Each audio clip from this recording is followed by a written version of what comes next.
Hello बच्चा लोग, कैसे हो सब लोग। और आज हम लोग फिर आ गए हैं अपने नेक्स्ट पार्ट की तरफ। तो चलो जल्दी से बताओ, फर्स्ट पार्ट तो अपन का क्लियर हो गया ना कि रेस्पिरेशन और ब्रीदिंग, इन सब में जो कंफ्यूजन था वो तो सब क्लियर हो गया कि भाई दोनों एक चीज नहीं होते हैं, होते हैं नहीं होते। जल्दी से फटाफट से कमेंट्स में बताओ, है ना। और अब हम स्टार्ट करने वाले हैं, दैट इज हम लोग स्टार्ट करने वाले हैं, दैट इज ब्रीदिंग क्या होती है। ब्रीदिंग क्या होती है। ब्रीदिंग अंडर वाटर और रेस्पिरेशन इन प्लांट्स। भाई अदर ऑर्गेनिज्म में ब्रीदिंग कैसे होती है, रेस्पिरेशन कैसे होता है, अपन को ये भी तो देखना पड़ेगा ना। तो आज हम लोग यही देखेंगे। दूसरा हम लोग देखेंगे कि what is the difference between aerobic respiration as well as anaerobic respiration.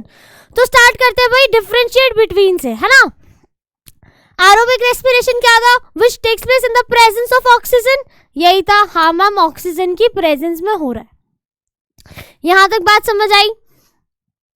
Anaerobic respiration क्या है, in which takes place in the absence of oxygen, मतलब जिसकी एब्सेंस में हो रहा है।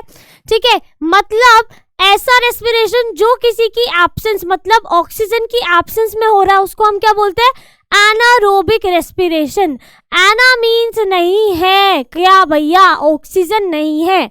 दूसरा क्या है, यहाँ पे एरोबिक रेस्पिरेशन में क्या है, कंप्लीट ब्रेकडाउन ऑफ फूड हो रहा है। यहाँ पे मतलब पूरा का पूरा ग्लूकोज टूट रहा है और एनर्जी हाईली मात्रा में रिलीज हो रही है। ठीक है, यहाँ पे बेसिकली जो एनर्जी रिलीज हो रही है वो हाई रेट पे और बहुत ज्यादा रिलीज हो रही है। ठीक है, दूसरा अगर मैं बोलूं, एनारोबिक रेस्पिरेशन में पार्शियल ब्रेकडाउन हो रहा है ग्लूकोज का। क्या हो रहा है बेटा, पार्शियल ब्रेकडाउन हो रहा है ग्लूकोज का। एंड प्रोडक्ट जो बनते हैं वो बनते हैं CO2 plus water plus energy. और अगर मैं बात करूं एंड प्रोडक्ट, तो इसमें क्या बन सकता है, इथेनॉल, CO2 एंड एनर्जी और लैक्टिक एसिड। अगर मसल सेल में हो रहा है तो लैक्टिक एसिड। ठीक है, in muscle cell large amount of energy is produced aerobic respiration में। क्योंकि ग्लूकोज पूरी तरीके से टूटता है तो क्या होगा, ज्यादा अमाउंट में एनर्जी बनेगी। क्या होगा बेटा, ज्यादा अमाउंट में एनर्जी बनेगी। तो भाई इन एनारोबिक रेस्पिरेशन एनर्जी जो बनती है वो बहुत ज्यादा मात्रा में बनती है। ठीक है, यहां तक बात समझ आई। एनारोबिक रेस्पिरेशन में क्या है, क्योंकि ग्लूकोज पार्शियली ब्रेक डाउन कर रहा है, इसीलिए क्या हो रहा है, large amount of energy is not being produced as compared to aerobic respiration। ठीक है, तो मतलब कि यहाँ पे ज्यादा मात्रा में लार्ज अमाउंट ऑफ एनर्जी और basically less amount of energy, यहाँ पे आप लिख लीजिए less amount of energy is produced. ठीक है, इन एनारोबिक रेस्पिरेशन। क्यों बेटा, क्योंकि इसमें ग्लूकोज जो है वो पार्शियली ब्रेक डाउन हो रहा है। ठीक है, पार्शियली ब्रेक डाउन हो रहा है। ये चीज समझ आ गई। कोई भी डाउट है यहाँ तक, आगे बढ़ सकते हैं। जल्दी से जरा बता दो यार। और मैम आज तो अब बिल्कुल आके पढ़ाने लगे। अब इससे क्या हो रहा है, मेरी ब्रीथिंग रेट देख रहे हो, बढ़ गई है। क्योंकि मैंने आते ही क्या किया है, तुमसे बातें करनी स्टार्ट कर दी, तुम्हें पढ़ाना स्टार्ट कर दिया। तो पर मिनट में हम कितनी सांसें ले रहे हैं उसको भी कुछ कहते हैं क्या। अरे मैम ब्रीदिंग रेट करके कुछ सुना है। ब्रीदिंग, अब मैंने तुम्हें बताया, ब्रीदिंग का मतलब होता है इनहेलेशन एक्सहेलेशन, इनहेलेशन एक्सहेलेशन। हवा को अंदर लीजिए और फिर बाहर छोड़िए, अंदर लीजिए बाहर छोड़िए। अब आप कहोगे मैम ये क्या कर रहे हो, जब भी तुम्हें अभी क्या हो रहा है, तुम्हारे एग्जाम्स आने वाले हैं, है ना। तुम लोगों ने फ्री फायर खेल के अपना सारा टाइम तो क्या कर दिया, वेस्ट कर दिया है। अब कैसे पढ़ाई हो, सबसे पहले अपने आप को बिल्कुल रिलैक्स कर लो। और जब भी तुम्हें डर लगे, breathe in breathe out. School में एक्सरसाइज होती है ना असेंबली के टाइम पे, मेरे में भी होती थी, मुझे याद है, ठीक है। तो what is the process of breathing बेटा, ठीक है। हमारे पास एक ह्यूमंस में एक रेस्पिरेटरी सिस्टम है। क्या है बेटा, रेस्पिरेटरी सिस्टम है। कैसे है बताओ। अगर मैं बात करूं कि भाई ये क्या दिख रहा है आपको, दो ये नॉस्ट्रिल्स दिख रहे हैं। नॉस्ट्रिल से नेजल कैविटी में हवा जाती है बेटा, ठीक है। उसके बाद कहाँ जाती है, फैरिंग्स में जाती है। फैरिंग्स से लैरिंग्स के through their is a wind pipe, जिसे हम क्या बोलते हैं, ट्रेकिया बोलते हैं बेटा। क्या बोलते हैं हम इन्हें, ट्रेकिया बोलते हैं। ट्रेकिया जो है दैट इज, अब जो ट्रेकिया है वो क्या है, trachea is also known as wind pipe, जो किससे बनी है, कार्टिलेजियस रिंग भी है, ताकि कोलैप्स ना हो जाए विंड पाइप, ताकि कोलैप्स ना हो जाए विंड पाइप, ठीक है। फिर इसके बाद ब्रोंकाई, देन ब्रोंक्यूल्स, देन फिर तुम्हें दिख रहा है लंग्स के अंदर क्या है, ये सब क्या है, ब्रोंक्यूल्स के बाद there is a balloon like structure, जिसे हम क्या बोलते हैं, एल्वियोलाई बोलते हैं। क्या बोलते हैं बेटा इन स्ट्रक्चर को हम, एल्वियोलाई। एल्वियोलाई बहुत इंपॉर्टेंट है बेटा, तुमसे पूछा जाएगा एल्वियोलाई क्या है। It is the site where exchanges of gases takes place. तो एल्वियोलाई क्या है बेटा, एल्वियोलाई पूछा जाएगा, ये स्माइली बना रही हूं यहाँ पे, ठीक है। That is alveoli. क्या है अब alveoli, alveoli is the balloon like structure, balloon like structure, balloon like structure, which is a site for, which is the site for, which is the site for exchanges of gases, exchanges of gases, exchanges of gases, exchanges of gases। यहाँ तक बात clear है बेटा, कोई भी doubt है आगे बढ़ सकते हैं। तो ब्रीदिंग क्या है, breathing is the process in which, breathing is the process in which, breathing is the process in which that air rich oxygen takes inside। तो बेसिकली क्या हुआ, it is the process in which air rich in oxygen is taken inside, air rich carbon dioxide is given out with the help of respiratory organ, with the help of respiratory organ, ठीक है। Breathing के दो steps होते हैं, taken air rich in oxygen, इसको हम क्या बोलते हैं, इनहेलेशन। क्या बोलते हैं, इनहेलेशन, ठीक है। और taking out air which is rich in carbon dioxide, उसको हम क्या बोलते हैं बेटा, एक्सहेलेशन बोलते हैं। क्या बोलते हैं, एक्सहेलेशन बोलते हैं। तो breathing is the process of inhalation, exhalation. अब जब हम इनहेलेशन कर रहे होते हैं तो हमारा जो डायफ्राम है वो diaphragm will become flat, flat diaphragm हो जाता है। Ribs moves outwards, ribs moves outwards, ribs जो है वो आउटवर्ड्स मूव करती है और चेस्ट कैविटी इंक्रीज हो जाती है, चेस्ट कैविटी इंक्रीज हो जाती है, ठीक है। अब अगर मैं बोलूं डायफ्राम, यहाँ पे क्या होता है, डोम शेप का होता है। किसका, डोम शेप का स्ट्रक्चर होता है ऐसा, ठीक है। रिब्स इनवर्ड्स मूव करती हैं, है ना, रिब्स कैसे मूव करती हैं, इनवर्ड्स, मतलब अंदर की साइड में रिब्स मूव करती हैं, ठीक है। बाकी क्या है, चेस्ट कैविटी डिक्रीज हो जाती है, चेस्ट कैविटी डिक्रीज हो जाती है, डिक्रीज हो जाती है बेटा, ठीक है। बात समझ आई, कोई भी डाउट है यहाँ पे, आगे बढ़ सकते हैं। हाँ जी मैम आगे बढ़ सकते हैं, ठीक है।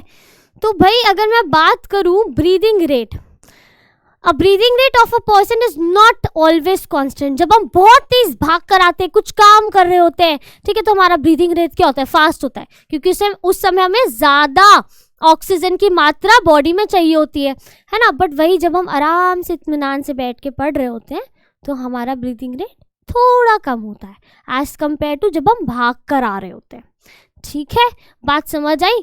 तो ब्रीदिंग रेट क्या है, 1 मिनट में हम कितनी बार इनहेलेशन और एक्सहेलेशन कर रहे हैं उसको हम क्या बोलते हैं बेटा, ब्रीदिंग रेट बोलते हैं। क्या बोलते हैं, ब्रीदिंग रेट। बात समझ आई, आगे बढ़ सकते हैं। मैकेनिज्म क्या है, lungs are present in the chest cavity. The cavity is surrounded by ribs, a large muscle sheet known as diaphragm. जो मैंने तुम्हें बताया, diaphragm moves flat, becomes flat in inhalation, ठीक है बेटा, और diaphragm become dome shape in exhalation. ये बात समझ आ गई, कोई भी डाउट है, आगे बढ़ जाते हैं। भाई स्मोकिंग जो है वो इंजीरियस है।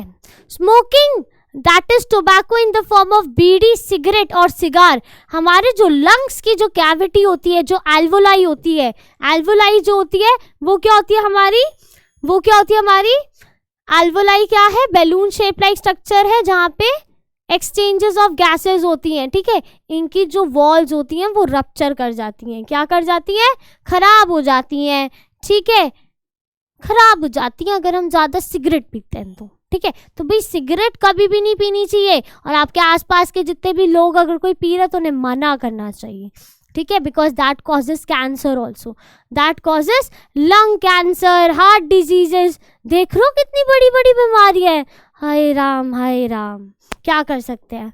चलो भाई बिल्कुल तौबा तौबा, ऐसा नहीं करना है बिल्कुल भी, ठीक है। तो भाई क्योंकि उनके अंदर क्या है, chemicals present in tobacco damages the walls of lungs, damages the walls of lungs. तो भाई नहीं करना है ये सब, है ना। अब अगर मैं बात करूं अदर ऑर्गेनिजम्स की, तो जैसे कॉकरोच हैं, उनके पास क्या होते हैं, स्पायरिकल्स होते हैं, ठीक है। उनका जो सिस्टम देख लो तुम, ये ट्रैकियल ट्रंक होता है, इनके पास स्पायरिकल्स होते हैं जिसकी वजह से ये क्या करते हैं, रेस्पायर करते हैं। They take in oxygen and releases CO2, they releases CO2, ठीक है। अब अगर वही मैं बात करूं, that trachea spreads into the whole body of an insect where the exchanges of gases takes place. Air rich in oxygen rushes to the spiracles and into the tracheal tubes, जहाँ पे diffusion की मदद से reaches every cell of the body. By the process of diffusion, every cell gets the oxygen. Every cell gets the oxygen. The blood in these animals do not contain hemoglobin. इनका जो blood होता है वो white होता है, इनके पास hemoglobin नहीं होता है, जो कि red color देती है blood को, ठीक है। अब अगर मैं बात करूं अर्थवॉर्म और लीच की, तो भाई इनकी जो स्किन होती है वो बहुत ज़्यादा मॉइस्ट होती है। तो by the process of diffusion, earthworm and leches absorb the atmospheric oxygen through their moist and slimy skin because gases can easily pass through this moist and slimy skin. तो ये किससे रिस्पायर करते हैं बेटा, skin से respire करते हैं। They take in oxygen and releases carbon dioxide, है ना, हम पढ़ भी चुके हैं ये चीज़।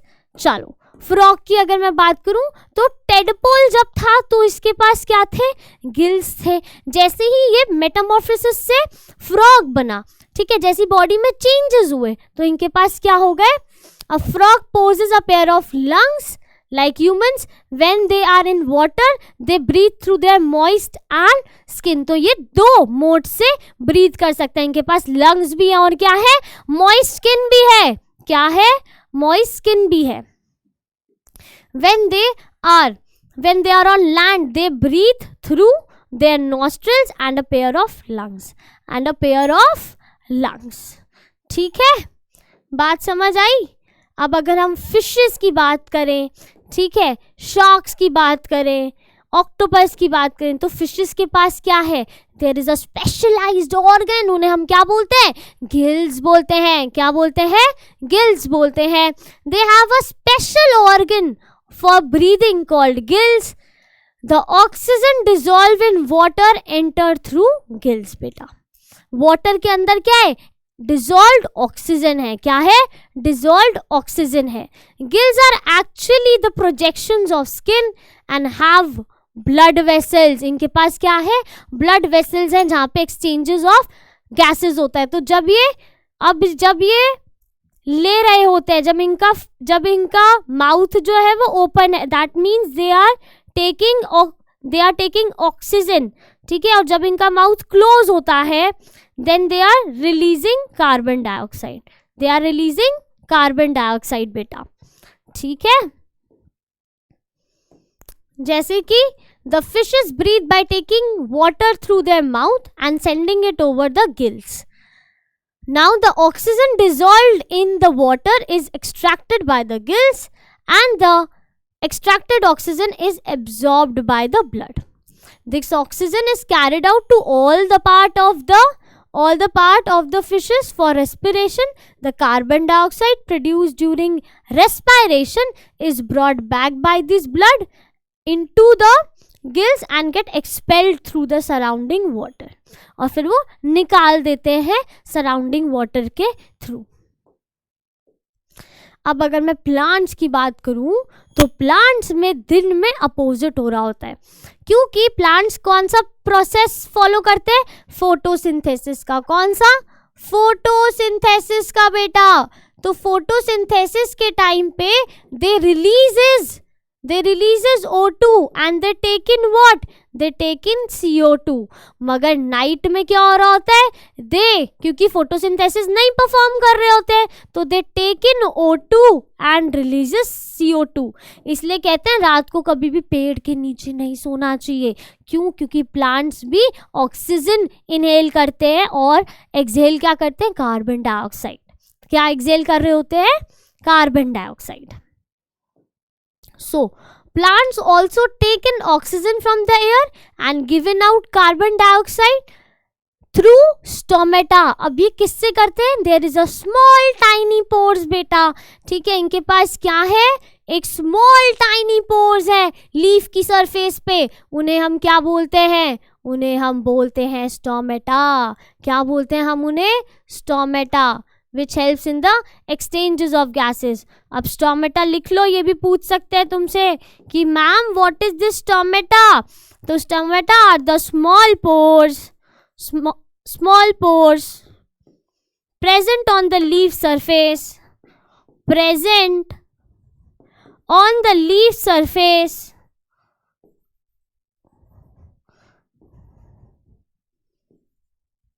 helps in the exchanges of gases.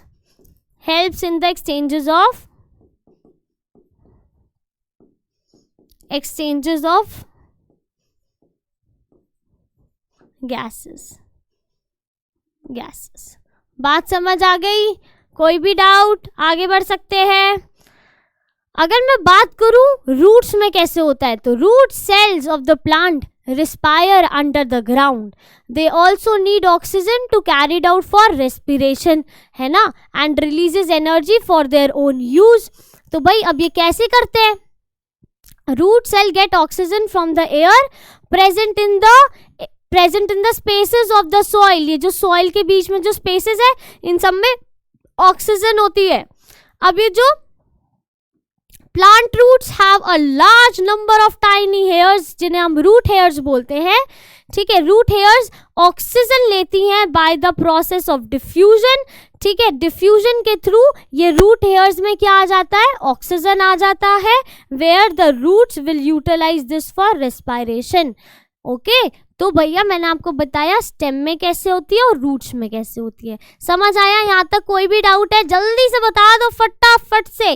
भैया अपन अब ये रेस्पिरेशन खत्म हो गया है बेटा, तो भाई रेस्पिरेशन अब खत्म हो गया तो अब इसका डाउट्स पूछो और डाउट्स फिर उसके बाद हम डाउट्स क्लास में खत्म करेंगे, ठीक है. तब तक के लिए मिलते हैं अपन. कोई भी डाउट है क्या बच्चा लोग? नहीं होएगा अब तो डाइट से. अरे बिल्कुल रिवीजन करना, तुम हो ही इतने अच्छे, है ना. मिलते हैं तब तक के लिए. Sayonara, bye bye, Tata.